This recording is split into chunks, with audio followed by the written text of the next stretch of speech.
مفتی طارق مسعود special. ہمارے جامعہ کے ایک بخاری کے طالب علم نے مجھ سے پوچھا یہ نا کہ یہ کیسے تلواریں چلی آپس میں نے کہا بھائی دو لفظوں میں مسئلہ حل کیا جا سکتا ہے، سیدنا عثمان کا قتل مظلومانہ ہوا، سب مانتے ہیں کہ نہیں مانتے؟ حضرت معاویہ رضی اللہ تعالی عنہ کا مطالبہ تھا امیر المومنین علی رضی اللہ عنہ سے کہ سیدنا عثمان کے قاتلوں کا حکومت قصاص لے۔ یہ کس کا مطالبہ تھا؟ حضرت معاویہ کا۔ آپ بھی بنو امیہ میں سے تھے، حضرت عثمان کے خاندان میں سے تھے، خاندان کے فرد کو حق ہوتا ہے کہ نہیں ہوتا حکومت سے مطالبہ کرے؟ حضرت علی کا کہنا یہ تھا کہ مدینہ میں حالات اتنے خراب ہیں کہ اگر سیدنا عثمان کے قاتلوں سے قصاص لیا گیا تو حالات مزید خراب ہو جائیں گے۔ میں لوگوں سے پوچھتا ہوں کہ آج اگر یہ حالات پیدا ہوں تو سیم وہی حالات ہوں گے جو اس وقت ہوئے تھے۔ اسے کہتے ہیں اصطلاح میں تکوینی امور۔ کچھ تکوینی امور ہوتے ہیں، جب بھی کسی کا مظلومانہ قتل ہوتا ہے خلفشار پیدا ہوتا ہے، دھڑے بنتے ہیں، یہ نیچرل ہے۔ مطالبہ بھی کیا جاتا ہے حکومت سے، بعض دفعہ حکومت مجبور بھی ہوتی ہے بھئی آپ کا مطالبہ برحق ہے لیکن ہم نہیں کر سکتے یہ، لیکن یہ بات سب کو سمجھ میں ضروری نہیں کہ آ بھی جائے۔ وہ کہنے نہیں بھائی آپ کر سکتے ہیں، ہم کیسے آرام سے بیٹھ جائیں؟ لوگ کہیں گے ہمارا ریلیٹو شہید ہوا ہے، قتل ہوا ہے، لوگ ہمیں بزدلی کے تانے دیں گے۔ آج بھی یہ حالات ہوتے کہ نہیں ہوتے؟ یہ تکوینی چیز ہے۔ تکوینی کا مطلب ہوتا ہے جب کسی چیز کے کوئی سبب پایا جائے تو مسبب لازمی ہوگا، اس پہ نتیجہ وہی نکلے گا جو اس دور میں نکلا تھا۔ جب بھی کوئی یہ کہا کرے نا کہ سیدنا علی اور حضرت معاویہ کی لڑائی یہ ذاتی بغض کی بیس پہ تھی معاذ اللہ، تو اسے کہا کرو کہ آج اگر یہ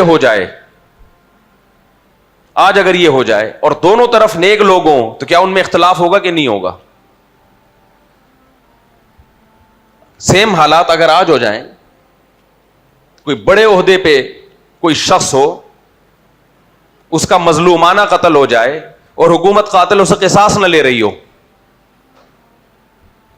حکومت مجبور ہو، کیا ہر شخص یہ مجبوری مان لے گا یا وہ دباؤ ڈالنا چھوڑ دے گا؟ اگر وہ دباؤ ڈالنا چھوڑتا ہے اس کے اپنے ریلیٹو اس کو چھوڑ دیں گے۔ تو یہ وہی اختلاف تھا جو بالکل جب بھی ایسے کسی کنٹری میں حالات پیدا ہوں گے اس کا رزلٹ یہی نکلے گا۔ سازش اسی کو تو کہتے ہیں جو خوارج کی سازش تھی کہ سیاسی اختلافات میں لڑانا، تو وہ سازش میں کامیاب ہوئے، لیکن اللہ نے یہ سہرا حضرت حسن رضی اللہ تعالیٰ عنہ کو دیا کہ وہ حضرت معاویہ کے ہاتھ میں بیعت کر کے اس اختلاف کو ختم کیا۔ بعض دفعہ بھائیوں میں بھی لڑائی ہوتی ہے، قرآن کہتا ہے وَإِن طَائِفَتَانِ مِنَ الْمُؤْمِنِينَ اقْتَتَلُوا فَأَصْلِحُوا بَيْنَهُمَا، اگر مسلمانوں کی دو جماعتیں آپس میں لڑ پڑیں تو دونوں کے درمیان صلح کراؤ۔ اس سے پتہ چلتا ہے دونوں طرف مسلمان ہو کے بھی لڑائی ہو سکتی ہے، دونوں طرف بزرگ ہو کے، یہاں مسلمان سے کامل مسلمان مراد ہیں، اس دور کے مسلمان مراد ہیں۔ آج بھی ہم دیکھتے ہیں بزرگوں میں آپس میں غلط فہمیاں ہو جاتی ہیں، نیک لوگوں میں غلط فہمیاں ہو جاتی ہیں جس کی بیس پہ لڑائی ہوتی ہے، میاں بیوی میں طلاقیں ہوتی ہیں، دونوں تہجد گزار ہوتے ہیں۔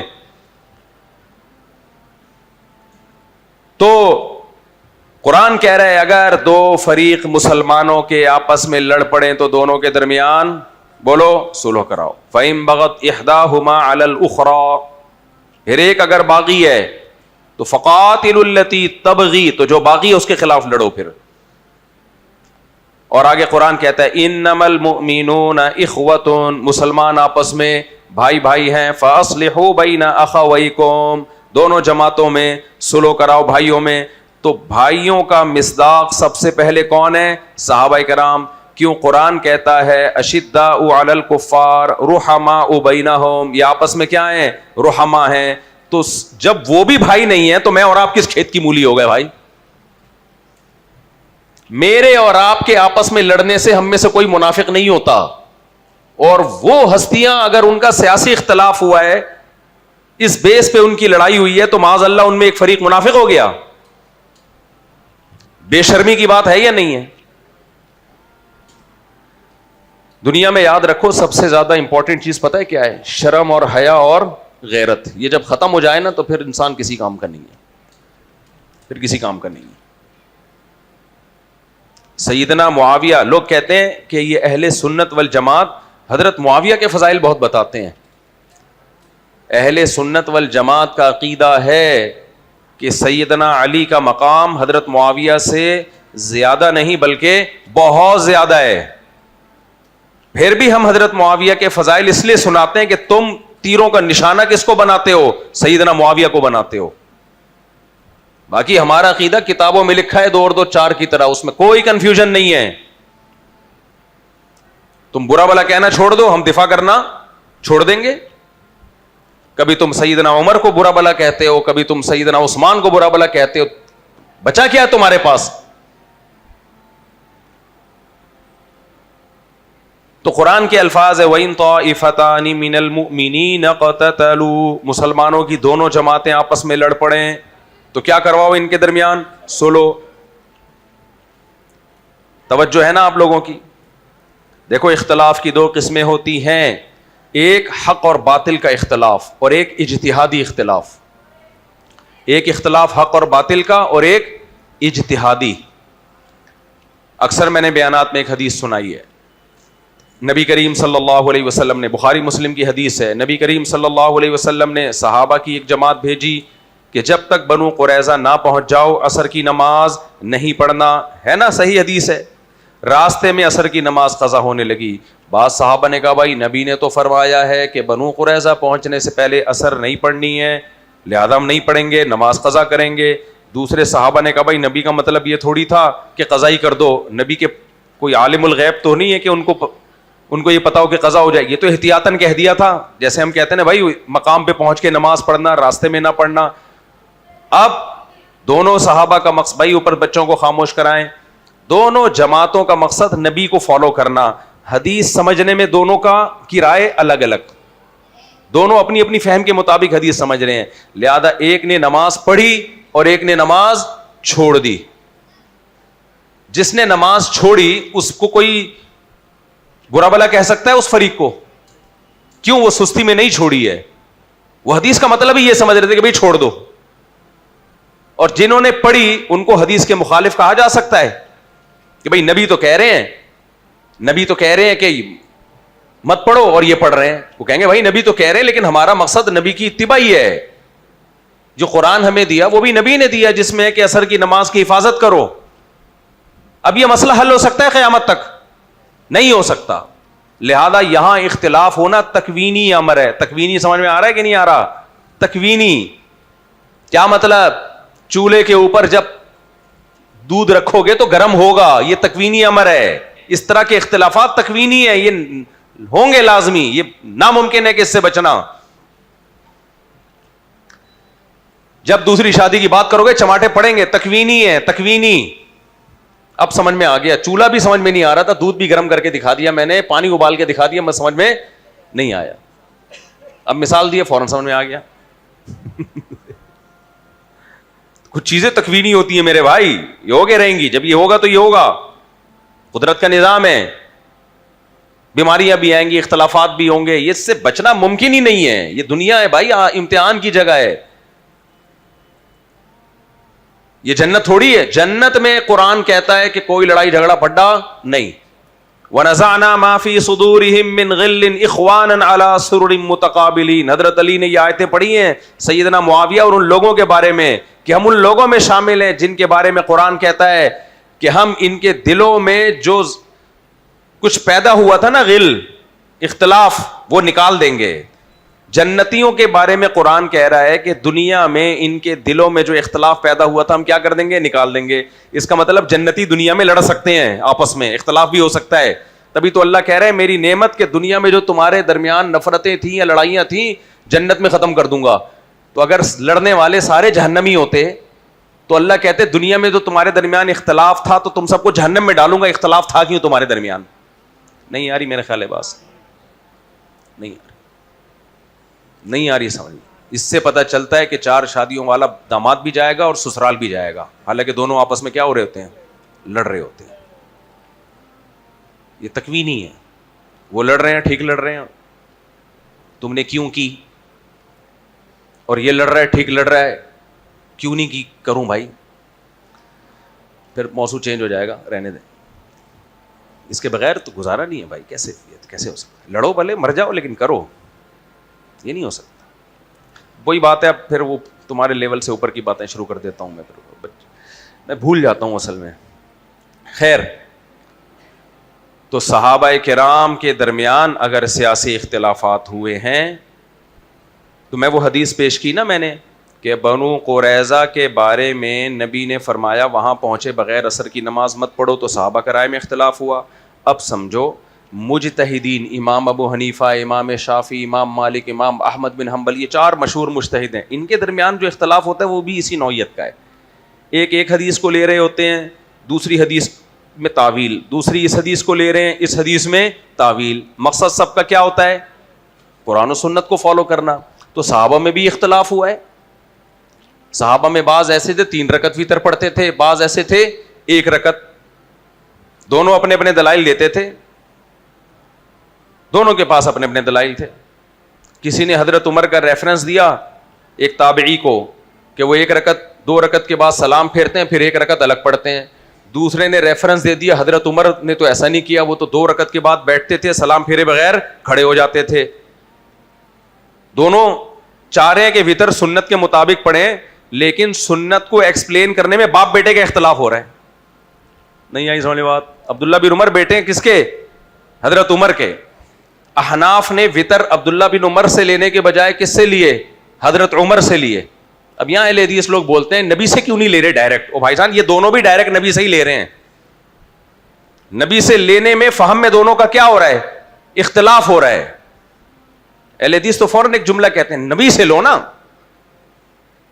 بھائی نبی سے ہم بھی لے رہے ہیں, نبی سے آپ بھی لینے کی کوشش کر رہے ہو, لیکن وتر سے متعلق نبی کی حدیثوں کے 2 مطلب ہیں. ایک مطلب عبداللہ بن عمر نے سمجھا, ایک عمر بن خطاب نے سمجھا.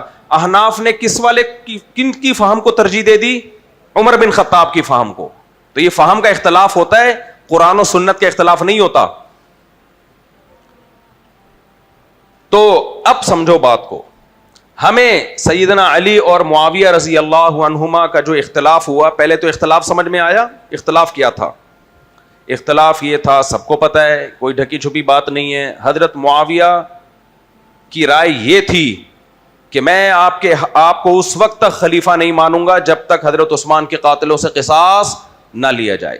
حضرت معاویہ معاذ اللہ نقل کفر, حکومت کے لالچ نہیں تھی. اگر ہوتی تو نہ عثمان کے خلاف آپ نے بغاوت کی رضی اللہ عنہ, نہ حضرت عمر کے خلاف, نہ حضرت ابو بکر کے خلاف. تینوں نے آپ کو عہدے دیے ہیں, تینوں نے اعتماد کیا ہے آپ پر. ایک شخص اعتماد کرے غلطی ہو سکتی ہے, دوسرے کے پہ اعتماد میں غلطی ہو سکتی ہے. تینوں بڑے بڑے خلیفہ امیر المومنین تینوں اعتماد کر رہے ہیں کس پر, حضرت معاویہ پر. اور حضرت علی بھی اعتماد کر رہے ہیں. حضرت علی نے آپ سے عہدہ نہیں چھینا.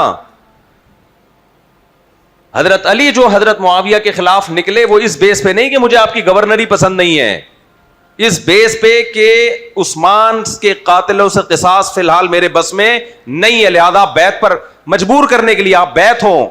اور نہ حضرت معاویہ کا کہنا یہ تھا کہ میں آپ کو خلیفہ نہیں مانتا ہوں لیکن دباؤ ڈالنے کے لیے کہ پہلے قاتلوں کو لٹکایا جائے. اس میں کون سی ایسی راکٹ سائنس ہے بھائی جو سمجھ میں نہ آئے, اور آپ صحابہ کو برا بلا کہنا شروع کر دیں.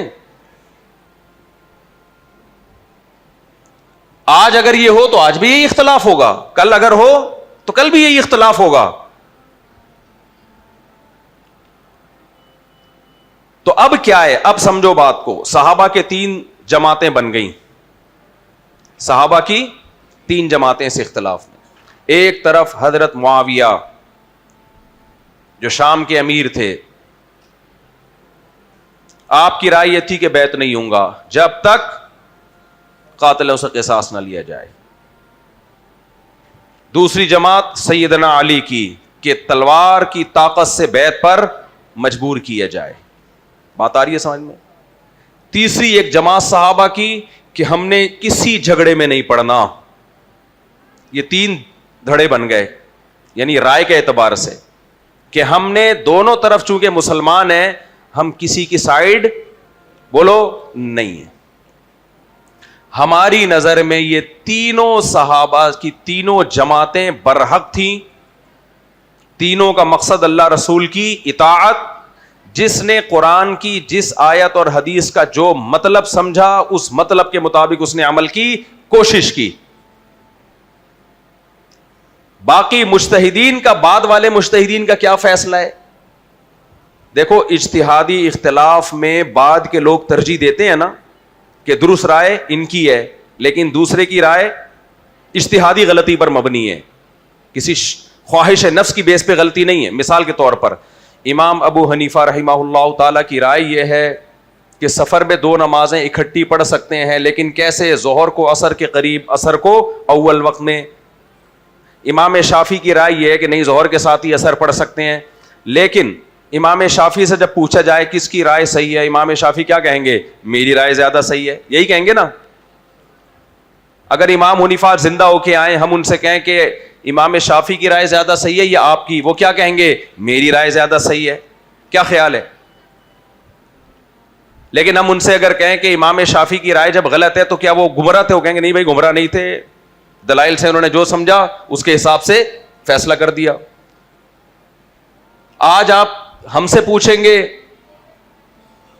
تو ہم دونوں میں سے یا تو ہم تقلید کا راستہ اختیار کریں گے, بھائی ہمیں کیا پتا کس کی رائے صحیح ہے, ہم نے ایک فقہ کا التزام کیا اسی پہ ہم چلیں گے بس. اور اگر محقق بننے کی کوشش کریں گے تو دونوں میں سے کسی ایک رائے کو دلائل کی دنیا میں درست ثابت کرنے کی کوشش کریں گے. کیا خیال ہے؟ دوسرے پر طنز نہیں کریں گے. تو یہ تینوں جو رائے تھی نا صحابہ کی, ایک رائے یہ تھی کہ حضرت علی تلوار کی طاقت سے حضرت معاویہ کو مجبور کریں بیعت ہونے پر, کیونکہ امیر المومنین ہیں اور امیر المومنین کو تلوار اٹھانے کا رائٹ حاصل ہے. دوسری رائے یہ تھی کہ اگر امیر المومنین ہمیں زبردستی تلوار اٹھا کر بیعت پر مجبور کرتے ہیں تو ہم اپنے دفاع میں تلوار اٹھائیں گے اور مستقل یہ دباؤ ڈالیں گے کہ پہلے عثمان کے قاتلوں کو لڑا جائے. یہ دوسری رائے تھی, ہم مظلوم ہیں اور مظلوم کو دفاع کا حق ہے. ان کی دلیل یہ تھی. اور تیسرا فریق یہ تھا کہ جی دونوں طرف مسلمان ہیں, مسلمان کبھی مسلمان کے خلاف تلوار نہیں اٹھاتا. دلائل تینوں کے پاس ہیں, دلائل قرآن و سنت کے تینوں کے پاس ہیں. سیدنا علی رضی اللہ تعالیٰ عنہ کی دلیل کیا ہے؟ یہی قرآن کی آیت, فَإِن بَغَتْ إِحْدَاهُمَا عَلَى الْأُخْرَى فَقَاتِلُوا الَّتِي تَبْغِي. اگر ایک فریق باغی ہے تو جو باغی ہے اس کے خلاف لڑو. وہ کہتے تھے جب میں امیر ہوں تو جو خلافت کو نہیں مان رہا, بیعت نہیں ہو رہا, وہ اصطلاح میں کیا کہلائے گا؟ باغی کہلائے گا. پہلے سنو کی کوشش ہوگی, نہیں ہوگی تو قرآن کی اس آیت نے مجھے تلوار اٹھانے کا حق دیا. اور بہت سے صحابہ اسی بیس پہ کس کے ساتھ ہو گئے؟ حضرت عمار یاسر کے ساتھ, حضرت علی کے ساتھ. اور آپ بخاری کی حدیث سن کے حیران ہو جائیں گے, پہلی جب جنگ جمل میں سیدنا معاویہ کے ساتھ حضرت عائشہ بھی تھیں, ان کا خیال یہ تھا کہ حضرت علی پہ دباؤ ڈالنا چاہیے. تو عمار یاسر رضی اللہ تعالی, عمار ابن یاسر رضی اللہ تعالی عنہ نے کیا تقریر کی ہے کہ ہمیں معلوم ہے کہ تمہارے ساتھ محمد صلی اللہ علیہ وسلم کی زوجہ ہیں, معلوم ہے, اور ہمیں یہ بھی پتا ہے. یعنی کس کے ساتھ تھی؟ حضرت معاویہ کے ساتھ. ہمیں معلوم ہے اس فوج میں تمہارے ساتھ کون ہے؟ سیدہ عائشہ ہیں. اور ہمیں یہ بھی معلوم ہے جیسے وہ پیغمبر کی دنیا میں بیوی ہیں آخرت میں بھی بیوی ہیں. کوئی اپنے مخالفین کو ایسے اچھے القاب سے یاد کرتا ہے؟ آج کے دور کے لوگ ہوتے جو منہ پھاڑ کے بیٹھے ہوئے صحابہ کے خلاف میڈیا پہ, وہ کہتے آپ معاذ اللہ نقل کفر نباشت, آپ جنتی تھیں اب نہیں ہیں, معاذ اللہ, ایسے الزام لگاتے نا. حضرت عمار بن یاسر کہہ رہے ہیں ہمیں معلوم ہے اللہ کی قسم آپ جیسے دنیا میں پیغمبر کی زوجہ, جنت میں بھی پیغمبر کے ساتھ, لیکن ہمیں اس اللہ نے آزمائش میں ڈال دیا ہے. کس اللہ نے؟ اس اللہ نے کہ اللہ قرآن میں کہہ رہا ہے جو باغی جماعت ہے اس کے خلاف تلوار اٹھاؤ. اب اللہ ہمیں آزما رہا ہے, ہم قرآن کی اس آیت پر عمل کرتے ہیں یا پیغمبر کی زوجہ کا خیال کر کے تلوار اٹھانے سے رک جاتے ہیں. کیا مطلب؟ ہمیں کوئی بغض نہیں ہے ذاتی, کوئی ذاتی بغض نہیں ہے. قرآن کہہ رہے ہیں مجبور ہیں ہم اس قرآن کے آگے. یہ موقف کن صحابہ کا تھا؟ جو سیدنا علی کے ساتھ تھے. سمجھ میں آ رہی ہے بات کہ نہیں آ رہی ہے؟ جو سیدنا معاویہ کے ساتھ تھے ان کا کیا موقف تھا؟ ان کا موقف یہ تھا کہ جب تک کسی کو خلیفہ مانا نہ جائے تو اس کے خلاف دفاع میں لڑنا بغاوت کیسے ہو گیا؟ تو صحابہ میں کتنے فریق بن گئے؟ ہم بات کو سمیٹتے ہیں. بولو. تینوں کے پاس دلائل تھے. حضرت علی کی دلیل جو ان کے ساتھ صحابہ تھے جن میں عمار ابن یاسر رضی اللہ تعالیٰ عنہ بھی تھے کہ ہمیں معلوم ہے آپ کے ساتھ اللہ کے نبی کی زوجائیں دنیا میں بھی اور جنت میں بھی آپ کی زوجائیں، لیکن اللہ نے ہمیں آزمائش میں ڈال دیا ہے. قرآن کی آیت ہے، ہم نے عمل کرنا ہے اس پر. سیدنا معاویہ کا موقف کہ بھئی یہ بغاوت میں نہیں آتا، یہ دفاع ہے. یہ کیا ہے؟ یہ دفاع ہے، اور اس کا مقصد کوفہ پہ قبضہ کر کے اپنی خلافت قائم کرنا نہیں ہے یا مدینہ پہ قبضہ کرنا نہیں ہے. اور تیسرا ایک فریق تھا، حدیث میں ہے نبی حضرت علی رضی اللہ تعالیٰ عنہ ایک صحابی کے پاس گئے اور ان سے کہا کہ اپنی فوج میں لڑنے کے لیے چلو باغیوں کے خلاف لڑتے ہیں. تو وہ آئے اور لکڑی کی تلوار اٹھا کے لے آئے. کیا آپ کہتے ہیں تو اس سے لڑتا ہوں. حضرت علی نے پوچھا یہ کیا ہے؟ کہا میں نے نبی کریم صلی اللہ علیہ وسلم سے سنا ہے مسلمانوں کی جب دو جماعتیں لڑیں گی اپنی تلوار کو لکڑی کی بنا لینا تاکہ لڑنے کے قابل نہ رہے. میں نہیں لڑ سکتا، ادھر بھی کلمہ گو ادھر بھی کلمہ گو. حضرت علی نے ایسا نہیں کیا کہ تلوار سے سر قلم کر دیا. ان تینوں گروہوں میں علماء نے یہ بات لکھی ہے کہ سیدنا علی کا ظرف سب سے بڑا تھا، سب سے بڑا ظرف. کچھ نہیں کہا. آج گورنمنٹ ایسا کر لے گی؟ آج کا کوئی حاکم ہوتا کہتا جانا پڑے گا. سیدنا علی نے دیکھا یہ سہارا کس کا لے رہے ہیں؟ نبی کی حدیث کا. ان کو مجبور نہیں کروں گا، بس آپ کی رائے ہے کوئی بات، اسی رائے میں ثواب ملے گا. ہماری نظر جو اہل سنت والجماعت ہیں تینوں برحق تھے. تینوں نے اپنی اپنی فہم کو مطابق قرآن و سنت کو سمجھنے کی کوشش کی. دو لڑائیاں ہوئیں، جنگ جمل، جنگ صفین، اور اس کے بعد یہ صحرا حضرت حسن کو گیا. سیدنا علی کو خوارج نے شہید کیا، حضرت معاویہ کے لوگوں نے شہید نہیں کیا. اور جب خلافت حضرت حسن کے ہاتھ میں آئی ہے نبی کریم صلی اللہ علیہ وسلم نے بشارت سنائی تھی کہ اللہ میرے اس بیٹے کے ذریعے مسلمانوں کے دو گروہوں میں صلح کرے گا. یہ صحرا سید الشباب اہل الجنہ حضرت حسن کو جاتا ہے کہ آپ حضرت معاویہ کے ہاتھ پہ بیعت ہو گئے. اس کے بعد آپ کا سیدنا معاویہ سے کبھی اختلاف نہیں ہوا. لوگوں نے کہا کہ آپ ان سے بیعت ہو رہے ہیں جن کی آپ کے والد سے لڑائی ہوئی تھی. یہ ساری صحیح سندوں کے ساتھ حدیثیں ہیں، ان میں کوئی بھی ضعیف موضوع حدیث نہیں میں سنا رہا آپ کے سامنے. آپ ان سے لڑ رہے ہیں. ہاں مفہوم میرا ہے، الفاظ میں اونچ نیچ ہو سکتی ہے کہ جن سے آپ کے والد کی لڑائی ہوئی تھی تو عار کی بات ہے، ذلت کی بات ہے. تو آپ نے کیا فرمایا؟ میں آخرت کی آگ پر اس دنیا کی عار کو ترجیح دیتا ہوں. میں اس دنیا کی عار کو، کوئی بات نہیں کسی بھی طرح سے اتحاد ہو جائے ہونے دو. یہ ہے خلاصہ. اس پہ کیا رائی کا پہاڑ بنایا ہوا ہے. وہ حضرت معاویہ کے ممبر سے حضرت علی کو گالیاں دی جاتی تھی، معاذ اللہ، نقل کفر، سب بکواس ہے. یہ لوگ کرتے کیا ہیں دیکھو. سب اور شتم کا لفظ جب اہل بیت آپس میں استعمال کرتے ہیں، میں یہ ریفرنسز دوں گا انشاءاللہ. سب اور شتم کا لفظ جب میرے بخاری کے لیکچروں میں ہے، جو میں جامع الرشید میں پڑھاتا ہوں نا، وہاں تو سب بخاری یا دوسری حدیث کی کتابوں میں آتی ہیں سب باتیں، لیکن پبلک کے سامنے نہیں آتی. سب اور شتم کا لفظ جب اہل بیت آپس میں کوئی اختلاف ہوا اور الفاظوں یتصابانی، حضرت عباس حضرت علی کے اختلاف ہو رہا ہے، یتصابانی وہاں ترجمہ کرتے ہیں آپس میں اختلاف رائے کا اظہار فرما رہے تھے. صحیح ہے نا. یہ جہلم نے بھی کیا یہ کام کہ ہو جاتا ہے بڑے بھائیوں میں کچھ آپس میں، تو ہو گیا تھا. لیکن یہی سب جب حضرت معاویہ کی طرف منسوب ہوتا ہے گالیاں دے رہے تھے, تو اس کا ترجمہ کیا جاتا ہے؟ گالیاں دے رہے تھے. اس گالیاں کا تو وہاں ترجمہ کچھ اور کر رہے ہو, ادھر کیا نکال رہے ہو؟ تو یہ ذاتی بغض ہے صحابہ کا. لیبل اس پہ اہل بیت کی محبت کا لگایا جاتا ہے. جب بھی کوئی نیگیٹو چیز مارکیٹ میں لائی جاتی ہے تو پیکنگ ہمیشہ اس کی اچھی ہوتی ہے. خوب سمجھ لو, پڑھے لکھے لوگ اچھی پیکنگ کو دیکھ کے لیتے ہیں. چرس کو اگر آپ ایویں ہی کسی گندے نالے میں بٹھا کے بیچنا شروع کر دو اور دائیں بائیں گوبر پڑا ہوا ہو, نہیں بکے گی. خریدیں گے لیکن غریب لوگ خریدیں گے.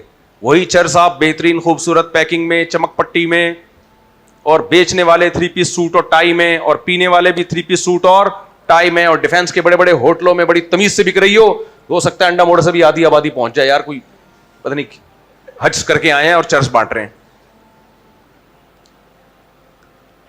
اہل بیت کی محبت سے کسی کو انکار نہیں ہے, لیکن اہل بیت کی محبت کا لیبل لگا کے نفی کس کی جا رہی ہے؟ ابو بکر عثمان اور علی, ابو بکر عثمان اور معاویہ رضی اللہ عنہ کی. تو یہ لیبل اس لیے لگایا جاتا ہے کہ وہ سنے گا نہیں بات آپ کی اگر یہ لیبل نہیں لگاؤ گے آپ. صحابی کا لفظ بتا رہا ہے کہ ہر صحابی محبت کے قابل ہے. صحابی کا مطلب ہلکا تھوڑی ہے. صحابی کا مطلب یہ تھوڑی کہ جو میرے ساتھ, عربی میں صاحبہ یصحبو کا مطلب کسی کی صحبت میں رہنا, کسی کی صحبت میں رہنا.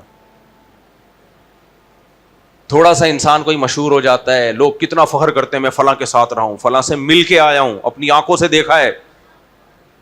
تھوڑا سا مشہور ہو جائے, بڑا فخر کرتا ہے, دنیا کو بتاتا ہے. کیا وہ لوگ کم ہیں جنہوں نے سید الانبیاء افضل الخلائق بعد از خدا بزرگ توئی قصہ مختصر. ایک شاعر نے کتنی پیاری بات کی, اس نے کہا لوگوں نے نبی کی نعت میں لمبے لمبے کلام لکھے ہیں, وہ سب صحیح ہیں. کہہ رہے ایک جملہ کہوں گا, بعد از خدا بزرگ توئی قصہ مختصر, خدا کے بعد بس آپ ہی ہیں, مختصر, ختم. اس جمال نبوت کا جنہوں نے دیدار کیا ایمان کی حالت میں, آپ کو پیغمبر مان کے, ان کو صحابی کہا جاتا ہے. ان کو کیا کہا جاتا ہے؟ صحابی. لوگ کہتے ہیں موسیٰ علیہ السلام کے ساتھ بھی تو بنی اسرائیل میں کیسے کیسے صحابی تھے جنہوں نے کتنا ستایا. یہ ہے جہالت, از کالڈ جہالت. حضرت موسیٰ کے ساتھ رہنے والے 2 طرح کے تھے. ایک آپ کے صحیح معنوں میں جو ایمان لائے آپ کے اوپر, قربانیاں دینے والے. حضرت موسیٰ آخری نبی نہیں تھے, لہذا موسیٰ کلیم اللہ کے ساتھ اللہ نے اصحاب موسیٰ کی کوئی گارنٹی نہیں لی, کیونکہ اصحاب خراب ہوں گے اللہ نئے نبی کو بھیج دیں گے. حضرت عیسیٰ کے ساتھ حواری تھے جو خاص تھے, سب کو اللہ نے خاص نہیں کہا. لیکن محمد صلی اللہ علیہ وسلم آخری نبی ہیں, آپ کے بعد کوئی نبی نہیں آئے گا. آپ نے فرمایا خیارکم فی الجاہلیت خیارکم فی الاسلام. اور ایک اور حدیث میں آتا ہے کہ اللہ نے مجھے سب سے بہترین زمانے میں بھیجا ہے. آدم علیہ السلام کے بعد زمانوں کو منتخب کیا, جو سب سے اچھا تھا اس میں سے سب سے اچھے سے سب سے اچھے سے سب سے اچھا. بتاؤ زمانہ اچھا ہوتا ہے یا زمانے میں رہنے والے لوگ اچھے ہوتے ہیں؟ زمانے میں رہنے والے لوگ اچھے ہوتے ہیں, اس بیس پہ اچھا زمانہ کہا جاتا ہے. آپ نے فرمایا سب سے بہترین زمانے میں اللہ نے مجھے بھیجا ہے. صحیح حدیث ہے. سوال پیدا ہوتا ہے سب سے بہترین زمانہ کیسا ہو گیا؟ وہاں تو بت پرستی تھی, شراب عام تھی, وہ سب سے بہترین زمانہ کیسا ہو گیا؟ میرا خیال ہے آپ لوگ کی سمجھ میں نہیں آ رہا, گرمی زیادہ لگ رہی ہے. بھائی سب سے بہترین زمانہ اس لیے تھا کہ یہ سب سے بہترین لوگ تھے, جہالت کی وجہ سے غلط ٹریک پر چل رہے تھے. ان کو صحیح ٹریک دے دیا جاتا تو اس سے زیادہ بہترین امت اس کائنات میں اس وقت تھی نہیں. غیرت بھی تھی, سخاوت بھی تھی, جھوٹ سے بھی بچتے تھے, منافقت نہیں تھی. مشرکین مکہ میں منافقت نہیں تھی. اللہ کو معلوم تھا کہ یہ جتنے اسلام دشمن ہیں ایک دفعہ یہ اسلام لے آئے. تبھی حدیث میں آتا ہے خیارکم فی الجاہلیت خیارکم فی الاسلام.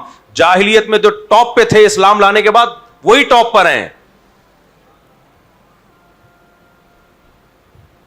تو حدیث کے مطابق تو اس کائنات میں سب سے اچھے ساتھی کس کو ملے ہیں؟ محمد صلی اللہ علیہ وسلم کو، سب سے اچھے ساتھی۔ قرآن بھی یہی کہہ رہا ہے۔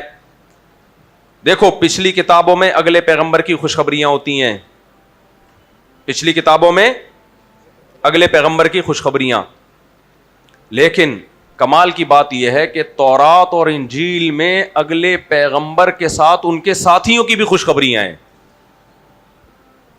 قرآن کہتا ہے والذین معہ اشداء علی الکفار رحماء بینہم، جو محمد کے ساتھ ہیں کافروں پہ سخت، آپس میں رحم دل، غیرت اور حمیت۔ تراہم رکعا سجدا یبتغون فضلا من اللہ ورضوانا، اے مخاطب تو جب ان کو دیکھے گا رکوع اور سجود میں دیکھے گا، دیکھو آپ مجھے رکوع اور سجدے میں دیکھ سکتے ہیں، میں آپ کو رکوع سجدے میں دیکھ سکتا ہوں، لیکن یہ فتویٰ نہیں دے سکتے کہ میرا یہ رکوع یا میرا یہ سجدہ اخلاص پر مبنی ہے، یہ فتویٰ نہیں دے سکتے۔ قرآن نے صحابہ کے بارے میں یہ فتویٰ دیا، قرآن نے کہا یبتغون فضلا من اللہ ورضوانا، اے مخاطب ان کا رکوع اور سجدہ اللہ کے فضل کو تلاش کرنے کے لیے ہے، کسی مالی اور کسی جاہ کی نتیجے میں نہیں ہے۔ تو صحابہ کے اخلاص کی قرآن گواہی دے رہا ہے۔ آگے قرآن کے الفاظ ہیں ذالک مثلہم فی التوراۃ ومثلہم فی الانجیل، اللہ نے نبی کے ان ساتھیوں کا تذکرہ نبی کے ساتھ ساتھ تورات میں بھی کیا اور انجیل میں بھی کیا۔ جب بھی نیا نبی آتے ہیں، پرانے نبی خوشخبریاں دیتے ہیں نا، قرآن سے پتہ چلتا ہے، تو ان نئے نبی کی علامتیں بھی بتائی جاتی ہیں کہ نہیں بتائی جاتی؟ آج تک تورات اور انجیل میں ہمارے پیغمبر کی علامتیں موجود ہیں، تو علامتوں میں مختلف قسم کی علامتیں بتائی جاتی ہیں۔ ان علامتوں میں ایک بڑی علامت یہ بتائی گئی کہ ان کے ساتھی بڑے خاندانی ہوں گے، ان کو جو لوگ ملیں گے وہ کیا ہوں گے؟ کزرع اخرج شطأہ فآزرہ فاستغلظ فاستوى على سوقه يعجب الزراع ليغيظ بهم الكفار، کا وہ کمزور سے طاقتور ہوتے چلے جائیں گے، کمزور سے طاقتور ہوتے چلے جائیں گے۔ وہ کمزور پہلے ابو بکر صدیق کی صورت میں ظاہر ہوں گے۔ قرآن کہہ رہے جیسے ایک کوپل نکلتی ہے نا، تناور درخت پہلے کمزور ہوتا ہے، چاروں طرف سے طوفان اسے توڑنے کی اور اکھاڑنے کی کوشش کرتے ہیں، کسان اپنے پانی سے سینچ کے اور چاروں طرف باڑیں لگا لگا کے اس کی کیئر کرتا ہے، ایک وقت آتا ہے کہ یہ درخت انتہائی طاقتور، اب اسے دنیا کی کوئی طاقت اکھاڑ نہیں سکتی۔ قرآن کہہ رہے ہم نے صحابہ کرام کی یہ مثال تورات اور انجیل میں بیان کی، آج بھی جا کے پڑھ لو، اس میں ہے کہ یہ پہلے بہت کمزور ہوں گے، جیسے ابو بکر رضی اللہ تعالیٰ عنہ، بلال حبشی رضی اللہ تعالیٰ عنہ، خباب ابن ارت رضی اللہ تعالیٰ عنہ، ظلم ہو رہا ہے، بچا نہیں پا رہے اپنے آپ کو، حکم دیا جا رہا ہے صبر کرو، اور نبی کریم صلی اللہ علیہ وسلم اپنے خون اور پسینے سے اس باغ کو سینچ رہے ہیں، بچانے کی کوشش کر رہے ہیں۔ ہوتے ہوتے تھوڑے عرصے میں یہ درخت اتنا طاقتور کہ روم اور فارس کی سلطنتوں کے تختے انہوں نے ادھیڑ دیے، اور ایسا یہ لشکر دنیا میں آج داؤ اٹلی میں لکھا ہوا ہے مسلمان فوجیں یہاں تک آ گئی تھیں۔ تو یہ صحابہ کرام اور ان کے شاگرد تھے جن کے اوصاف کون بیان کرتا ہے؟ قرآن۔ اور آپ کو پتا ہے سب سے زیادہ اسلام پھیلا سیدنا معاویہ رضی اللہ تعالیٰ عنہ کے دور حکومت میں ہے، سب سے زیادہ۔ بنو امیہ کے بڑے کارنامے ہیں، ان کی چند غلطیوں کی بیس پہ پوری خلافت کو، آج ہم جو سندھ میں مسلمان ہیں یہ بنو امیہ میں محمد بن قاسم آیا تھا، بنو امیہ میں بڑے بڑے محدثین پیدا ہوئے، انہی کے دور حکومت میں بڑے بڑے فقہا پیدا ہوئے، بنو عباس میں بھی، بنو امیہ میں بھی، خلافت عثمانیہ میں بھی۔ کچھ اسکالر کے دماغ میں گوبر بھرا ہوا ہے، وہ بیٹھ کے منفی چیزیں نکال کے، ایک صاحب تقریر کر رہے تھے، میں لاہور گیا کسی جلسے میں، وہ تقریر کیا کر رہے ہیں؟ تقریر یہ کر رہے ہیں جلسے میں کہ خلفائے راشدین کے دور میں خلافت قائم ہوئی تھی، اس کے بعد ظالموں کی حکومتیں آئیں اور ظلم بربریت کو علماء بھی پروموٹ کرتے رہے، ظالموں کی حکومت آئیں اور ظلم ہوتا رہا، فقہی حکومتیں تھیں، اسلامی حکومتیں نہیں تھیں، اور اب جا کے ہم اسلامی حکومت قائم کریں گے۔ میں نے کہا تو 1400 سال میں تیرے باپ نہیں کر سکا، تو کیا کرے گا بیٹھ کے یہاں پہ؟ اور جلسے میں تقریر کر رہا ہے، اتنی بدگمانیاں پھیلا دیں. دیکھو میں اس کی ایک مثال دیتا ہوں, بس اس مثال کے بعد بیان ختم کرتا ہوں. اگر آپ کسی کی زندگی اٹھاؤ اور جو الٹے کام اس نے کیے ہیں صرف انہی پر کتاب لکھو, اس کتاب کو پڑھنے کے بعد اس شخص کا امیج کیا بنے گا کہ یہ بندہ انتہائی درجے کا کرپٹ آدمی تھا, چاہے کتنا نیک ہو وہ. بلکہ آپ اپنی زندگی اٹھا کے خود لکھو, ایک دن میں یہ پکڑا گیا تھا, ایک دن میں نے یہ کیا تھا, ایک دن میں نے یوں کیا تھا, ایک دن میں نے یوں کیا تھا, ایک دن میں نے یوں کیا تھا, آپ کو اپنے آپ سے نفرت ہو جائے گی. بھائی جب بھی کسی کی شخصیت کے بارے میں بات کی جاتی ہے اس کے تمام پہلو, قیامت کے دن بھی دیکھو اللہ تعالیٰ نیکیاں اور برائیاں تولے گا, یہ نہیں کرے گا برائیاں لے کر آؤ, نہ بھائی سب کو بیلنس کرو. یہ کمبخت کیا کرتے ہیں, اسلامی حکومتوں میں جو منفی کام ہوئے ان پر کتابیں لکھ رہے ہوتے ہیں, وہ پڑھ کے انسان کہتا ہے یہ ہم تھے کیا یہ. لیکن جب کارنامے دیکھے جاتے ہیں, انہی حکومتوں میں ابو حنیفہ پیدا ہوئے ہیں, فقہ مدون ہوا, امام شافعی پیدا ہوئے, امام احمد پیدا ہوئے, امام مالک پیدا ہوئے, فقہ کو مرتب کیا گیا, محمد بن قاسم جیسے مجاہدین پیدا ہوئے, اور اٹلی فرانس کہاں کہاں تک ہماری فوجیں پہنچی, افریقہ پورا فتح ہوا, اور بخاری لکھی گئی ہے, مسلم لکھی گئی ہے, ابو داؤد لکھی گئی ہے, حدیث مدون ہوئی. پوری اسلامی مملکت میں کوئی غیر مسلم کنٹری ہماری طرف آنکھ اٹھا کے نہیں دیکھ سکتا تھا. خلافت عثمانیہ میں اسرائیل نے خلیفہ یہودیوں نے خلیفہ سے کہا تھا کہ غزہ جو فلسطین ہے اس کی تھوڑی سی زمین ہمیں دے دو. اس نے کہا شاپر میں مٹی اٹھا کے لے جانے کی اجازت نہیں دوں گا, آنکھ نکال دوں گا تیری اگر فلسطین کی طرف آنکھ اٹھا کے دیکھی. یہ پازیٹو کام ہے جو کہ کہاں ہوئے ہیں, ہماری سلطنتوں میں ہوئے ہیں. لیکن ایک طبقہ ایسا ہے جو نیگیٹو چیزوں کو جمع کر کر کے امت کو بدگمان کر رہا ہے. تو میرے بھائی ایسے تو ابھی ایک میرے بارے میں کسی نے کلپ بنایا, جتنے میرے بیان جن میں خواتین کی مخالفت جھلک رہی ہے نا وہ سارے اکٹھے کر کے چلا دیے. مثال کے طور پر میں کسی بیان میں کہہ رہا ہوں آج کل خواتین شوہر کی اطاعت نہیں کرتی, وہ کٹ کے چلا دیا. دوسرے بیان میں کہہ رہا ہوں کہ خواتین کو چاہیے شوہر کو سربراہ مانے, وہ چلا دیا. تیسرے بیان میں کہہ رہا ہوں مرد اگر کبھی غصہ کر لے تو عورت کو برداشت کرنا چاہیے, وہ بھی لگا دیا. اس سے میسج یہ جا رہا ہے کہ آدمی تو بس بادشاہ ہے, وہ جو مرضی کرتا رہے, ساری ذمہ داری کس پر ہے, عورت پہ. اس کمبخت نے اتنا دماغ لڑا کے یہ چلا دیا ہے. تو میں نے اپنے ساتھیوں سے کہا بھائی اب الٹا والا چلا دو, لیکن وہ چلانے کا ٹائم کہاں ہے کس کے. ہمارے پاس ایسے فارغ بندے تھوڑی, کہاں سے کون سے بیان میں اتنے سارے بیانات سننے پڑیں گے, اس کو تو کسی نے پیسے دے کے بٹھا دیا ہوگا. ہم کہاں سے نکالیں بھائی, سارے وہی والے نکالیں جس میں آدمیوں عورتوں کے فضائل ہیں. میں نے کہا نکال بے سارے. وہ کہہ رہے کہاں سے نکالوں, کون سا بیان. میں نے کہا مجھے تو نہیں پتا کون, بیچ میں بہت دفعہ آیا ہے, اب کسی کو بٹھانا پڑے گا کہ یار جتنے ہیں وہ سارے نکال کے لا. تو آپ کسی کے بھی منفی چیزوں کو نکال کے جمع کرو تو جو امیج بنے گا وہ یہ کہ اس سے زیادہ غلیظ اس کائنات میں کوئی ہے ہی نہیں. تو یہ کمبخت بغض صحابہ میں بے شرم بے غیرت لوگ, ان کو جتنی گالیاں دو کم ہیں. یہ یہی کر رہے ہوتے ہیں کہ ہماری بنو امیہ کی تاریخ, بنو عباس, خلافت عثمانیہ اور اندلس کی خلافت, اس میں جو منفی کام ہوئے ہیں وہ سارے نکال کے امت کے سامنے لے آتے ہیں, اور لوگ کہتے ہیں مسلمانوں میں کبھی انسان کا بچہ پیدا ہوا ہی نہیں ہے. ایسا نہیں ہے میرے بھائی, ایسا نہیں ہے.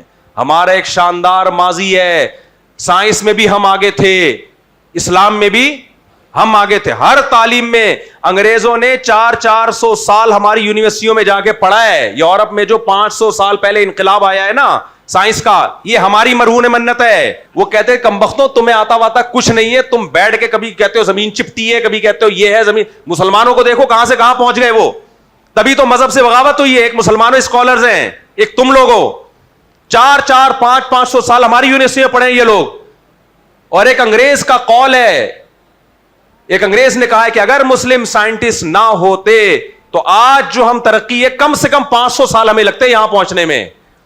اور ایک ہندو اسکالر کا بیان میں نے خود سنا ہے, اس نے کہا کہ آج ہمیں یہ ملتا ہے کہ میڈیکل سائنس میں فلاں مسلم سائنٹسٹ, فلاں ہندو سائنٹسٹ, فلاں سائنسدان سکھ ہے, فلاں سائنسدان انگریز ہے, فلاں فرینچ ہے, فلاں جرمن ہے. کہہ رہا ہے لیکن اس زمین نے 1000 سال ایسے دیکھے ہیں, فزکس میں کون ماہر, مسلم. میڈیکل سائنس میں کون ماہر, مسلم. فلکیات میں کون ہے, مسلم. کیمسٹری میں کون ہے, مسلم. مسلم کے علاوہ 1000 سال کوئی نام ہی نہیں ملتا کسی اور کا.